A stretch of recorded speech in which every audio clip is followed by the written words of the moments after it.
कि एक तरफ ईटीएफ गोल्ड, फिर एक तरफ डिजिटल गोल्ड, फिर कई सारे ऑप्शन आजकल मार्केट में देखिए अवेलेबल हैं। आप किस और हमारे व्यूअर्स को या इन्वेस्टर्स को किस और भेजना ज़्यादा हुँ, सही मानेंगे कि हुँ, किस और उन्हें डायरेक्शन में जाना चाहिए, चाहे वो इन्वेस्ट कर भी रहे हैं या फिर न्यू बिगिनर है सर? मैं 2-3 चीज़ों का एक अलग-अलग आंसर दूँगा मैं हुँ, यहाँ पर। मान लीजिए अगर पुराने लोग हैं तो उनका इमोशन जुड़ा हुआ है गोल्ड के हाँ। साथ। तो कहीं न कहीं मैं ये क्वेश्चन हर बार मेरे हर पॉडकास्ट या चैनल्स पे बात ये करता हूँ मैं हुँ, कि आप मुझे बताइए कि अगर आपने 20 साल पहले गहने लिए हुए हैं, आपकी माँ ने आपके लिए लिए हैं, तो क्या वो डिज़ाइन आपके लिए आज उतना मायने रखता है? हुँ, नहीं रखता है। क्योंकि मायने माँ ने लिए है इसलिए आप उसे संजो के रखे हो। हुँ, लेकिन एक चीज़ है ना, एक एक सर्टेन टाइम आता है जहाँ पर आपको ये विचार करना चाहिए हुँ, कि उन्होंने लिया था आपके लिए, आपकी जीवन को समृद्ध बनाने के लिए। तो उसे आप वो उठा के अगर सिर्फ़ तिजोरी में भर के रख रहे हो, तो कहीं न कहीं खुद के ही पैरों के ऊपर कुल्हाड़ी डाल रहे हो आप। हुँ, तो इसलिए आपको डिजिटल गोल्ड में शिफ्ट होना चाहिए, ये मैं कहूँगा। दूसरी चीज़, जो आज के जो मीडियम स्तर के जो कारोबारी या युवा हैं, उनके लिए अगर आप मैडम एक एक सिंपल एक उदाहरण दूँ मैं आपको हुँ, कि मान लीजिए कोई एक मैन्युफैक्चरर है, ये ग्लास का मैन्युफैक्चरर है कोई, हुँ, और उन्हें एक बहुत बड़ी ऑर्डर आ रही है, बहुत बड़ी ऑर्डर आई है। तो उनके लिए पैसा ज़रूरी है और पैसे के लिए वो जाएगा बैंक के पास। हाँ, बैंक में आज बिज़नेस लोन आपको 10-12% से नीचे नहीं मिलेगा, बराबर है। लेकिन वही अगर उसका कोई दोस्त है जो यूएस यूरोप में बैठ रहा है, वहाँ पर अगर उसे भी यही चीज़ चाहिए, तो वहाँ पर क्या रेट पे मिलेगा लोन?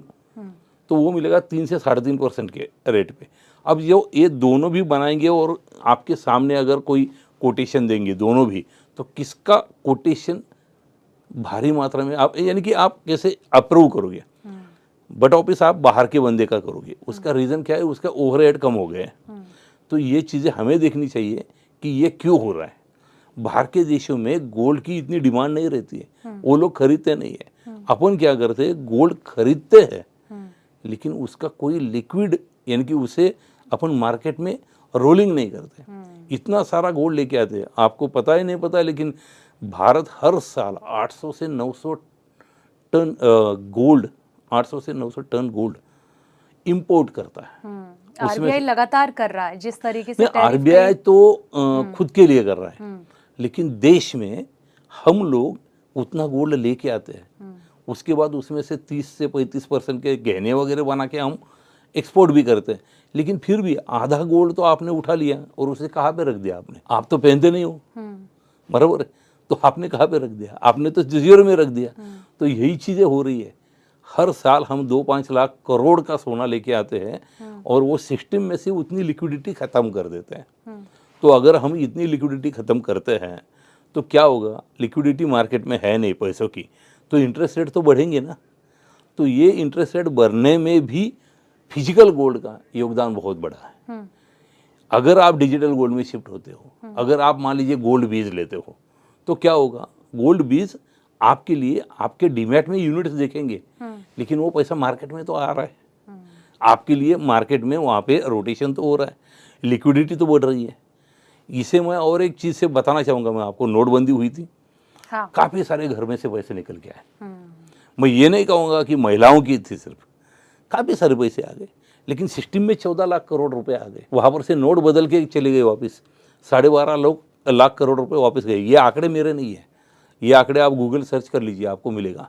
हुँ, तो मात्र 1.5 लाख करोड़ अगर सिस्टम में रहा है, तो उस टाइम पे अगर आप देखते हो कि पहले का हाउसिंग का रेट था 11%, नोटबंदी के बाद ये हो गया 8%। हुँ, मात्र मात्र 1.5 लाख करोड़ से अगर इतना रेट गिर जाता है, हुँ, तो ज़रा सोचिए मैम आप हुँ, कि 140 करोड़ की जनता है। मैं अगर हर घर में 5 लोग पकड़ता हूँ, तो 25 से 30 करोड़ हाउस होल्ड है और हर एक घर में मैं आपको लिख के देता हूँ, कम से कम एवरेजली हुँ, एवरेजली 200 ग्राम होता है। कोई भी एक महिला है, उसके पास तो 100-200 ग्राम तो आराम से निकलता है। हुँ, उसकी सास है तो उसके पास 100-200 ग्राम निकलता है। उसकी अगर बेटी है, बच्चे, तो उसके लिए उन्होंने 50 ग्राम करके रखा है। पुरुषों ने 100-200 ग्राम बना के रखा है। कुल मिला के आधा किलो हो जाता है। लेकिन हम ये मानते हैं कि ये मध्यम वर्गीय का है। हुँ, लेकिन अगर निचले और ऊपर वालों को भी अगर एवरेज कर दे तो फिर भी 200 ग्राम तो आराम से निकल जाएगा। तो इसके कारण पूरे देश में तकरीबन 25,000 से 50,000 टन गोल्ड जो किसी प्रोडक्टिव यूज का नहीं है वो पड़ा हुआ है। अच्छा, तो इसलिए मतलब अगर आप हम ये कह रहे हैं कि फिजिकल गोल्ड आपके हिसाब से बेहतर नहीं है, जो लोग इसमें हाँ जी। जाते हैं और अपने स्टोर करके उन्होंने रखा हुआ है। और एक चीज़, आप जब फिजिकल लेते हो जीएसटी देते हो, बराबर है, बेचने के लिए जाते हो रेट अलग मिलता है आपको। आपका रेट क्या हुआ कि आपने 5 साल पहले गोल्ड लिया था, अब बेचने के लिए जा रहे हो तो गोल्ड का रेट बढ़ा है, इसलिए आपको ये बीच में की चीज़ें नहीं समझ में आ रही है। क्योंकि आपका क्या हुआ, 50 में लिया था, आज 1 लाख रुपए चल रहा है, आप तो उसी में खुश हो कि मेरा तो डबल हो गया। लेकिन बेचने के लिए जाओगे उसका रेट का डिफरेंस कौन देगा। दूसरी चीज़, जब गहने बनाते हो तो वो 22 कैरेट में बनते हैं, ना कि 24 कैरेट में, तो उसका रेट का भी फर्क है। तो 22 कैरेट माने 8% उसमें मिलावट है। किस चीज़ की मिलावट है? 4% की कॉपर है, 4% की चांदी है। अब इन दोनों के भी रेट देख लेते हो आप, तो इन दोनों की भी रेट 1200 रुपये किलो से कॉपर है और 1 लाख सवा लाख रुपए किलो से चांदी है। लेकिन आप किस रेट पे ले रहे हो उन्हें? 1 लाख रुपए के रेट से ले रहे हो आप, सॉरी 1 करोड़ के रेट से ले रहे हो ना। गोल्ड का रेट तो 1 किलो का 1 करोड़ है, इस रेट में जा रहे हो आप। ये किधर देखते हो आप? मुझे यहाँ पर किसी के ऊपर या किसी के ऊपर मुझे ये तंज नहीं कसना है मुझे, लेकिन ये चीज़ मैं बताना चाहता हूँ कि अगर आप इन्वेस्टमेंट पॉइंट ऑफ व्यू से जा रहे हो तो आप फिजिकल गोल्ड में जाना सही पर्याय नहीं है।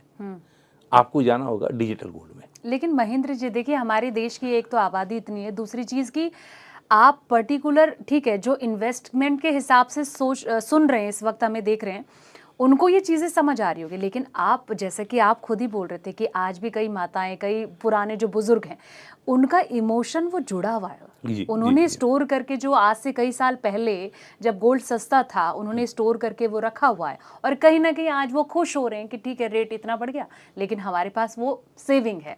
लेकिन इन्वेस्टमेंट के हिसाब से आपकी जो बात है वो बिल्कुल मैं आपसे इत्तेफाक रखती हूँ, लेकिन उन लोगों को आप क्या एडवाइस देंगे? देखिए, बढ़ते हुए अगर मैं एक दूसरा उदाहरण दूँ आपको, मान लीजिए आपने एक पौधा लगा दिया है और आम का पौधा लगाया है और वो बहुत बड़ा वो भी हुआ है और आम आए हुए है उसे, आप उसे देखना पसंद करोगे या खाना पसंद करोगे? आप मुझे जवाब दीजिए। आपने आम का पौधा लगाया है, आम आए हुए हैं, आप उसे देखना पसंद करोगे या खाना पसंद करोगे? बिल्कुल खाना। तो फिर आप खाओ ना, खाने से मिठास आएगी मैम आपको। तो गोल्ड अगर आप जब तक प्रॉफिट बुक नहीं करोगे, आप अपने निजी यूज़ में यूज़ नहीं करोगे, आपकी ज़रूरतों में यूज़ नहीं करोगे, तब तक को उस चीज़ का कोई महत्व है ही नहीं। ये कुछ ऐसा हुआ कि हम बस सपने में जी रहे कि गोल्ड के रेट बढ़ रहे, हाँ मैं खुश हूँ, लेकिन मुझे घर में दाल चावल नहीं है।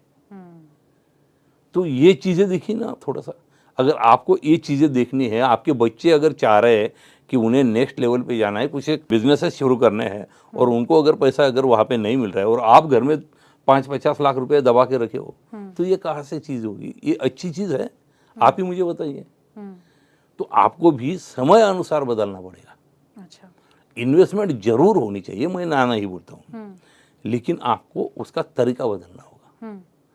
हो सकता है कि आप वो गोल्ड डिजिटल में लेके जाओ, उसके ऊपर आप कर्जा ले लो, वो आसानी से मिल जाता है आपको, कम रेट में मिलता है। तो ये काफ़ी सारी चीज़ें हैं, अगर आप डिजिटल में जाते हो तो आपके लिए काफ़ी सारी चीज़ें ओपन हो जाती हैं। तो मैं ये नहीं कह रहा हूँ कि लो ही मत, गहने हैं, शौक की चीज़ है, ज़रूर लो, लेकिन आप मुझे बताओ आज की सामाजिक स्तर वो रहा है क्या? आप पूरे गहने पहन के अगर आप जाते हो रास्ते से, आपको क्या लगता है क्या होगा? मुझे कुछ ज़्यादा बोलने की ज़रूरत नहीं है। तो ये चीज़ें हैं ना कि आप प्रैक्टिकल होना ज़रूरी होगा आपको थोड़ा सा, और ये चीज़ देखनी भी होगी हमें कितना रखना है, कितना यूटिलाइजेशन करना है, ये चीज़ें सीखनी होगी। जब सीखेंगे तभी तो चीज़ें कर पाएंगे हम, या हम देश को आगे लेके जा पाएंगे। एक चीज़ सिंपल, यूरोप, अमेरिका, यहाँ पर गोल्ड खरीदा नहीं जाता, लेकिन हम लोगों ने इतना गोल्ड दबा के रखा है। अगर हमारी औरतें अगर ठान लेना, हमारी लेडीज अगर ठान लेना, तो ये ट्रम्प 500 नहीं 5000% लगाएगा ना, तब भी भारत विश्व गुरु कहलाएगा, अगर हमारी महिलाओं ने ठान लिया तो। क्योंकि वो गोल्ड निकालने नहीं देती, क्योंकि इमोशन आड़े आता है। यही चीज़ है मैम। बिल्कुल सर, आपने फिजिकल गोल्ड को लेकर तो कई सारी एडवाइस लोगों को दे दी है कि थोड़ा फिजिकल से हट के डिजिटल की तरफ जाओ।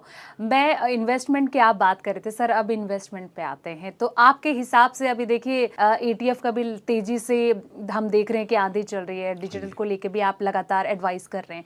आपके हिसाब से मैं जानना चाहूँगी कि सर अभी क्या चीज़ सुटेबल है हमारे व्यूअर्स के लिए, इन्वेस्टर्स के लिए, जहाँ पर वो दाव लगा सकते हैं सर? डिजिटल गोल्ड में सोवरिन गोल्ड बॉन्ड अभी रहा नहीं, क्योंकि गवर्नमेंट ने अभी उसे बंद कर दिया है, तो ये पर्याय हमारे लिए बंद हो चुका है। लेकिन gold ETF that's a better option.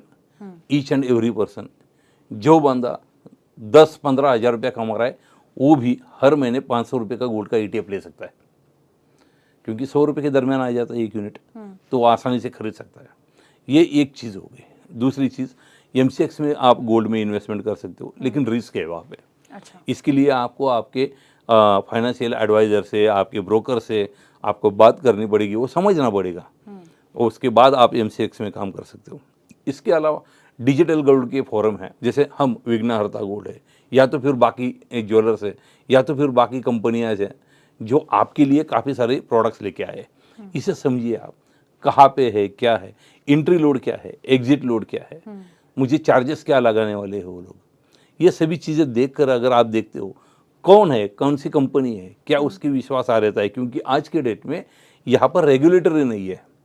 जो हम हमेशा हर चर्चा का मेरा मुद्दा रहता है कि गवर्नमेंट ने बहुत जल्दी इसे रेगुलेटरी लाना चाहिए, तो ये है नहीं अभी। तो यहाँ पर आपको सजग होना होगा, इन्वेस्टर को देखना होगा कि कौन सी कंपनी के कौन से डिजिटल में मैं इन्वेस्टमेंट कर रहा हूँ, क्या वो रिलायबल है, क्या वो मेरा रिटर्न दे पाएगी, क्या उनका काम वैसा है, कहाँ पे वो रख रहे हैं आपका गोल्ड, या तो फिर कहाँ पे इन्वेस्टमेंट कर रहे हैं।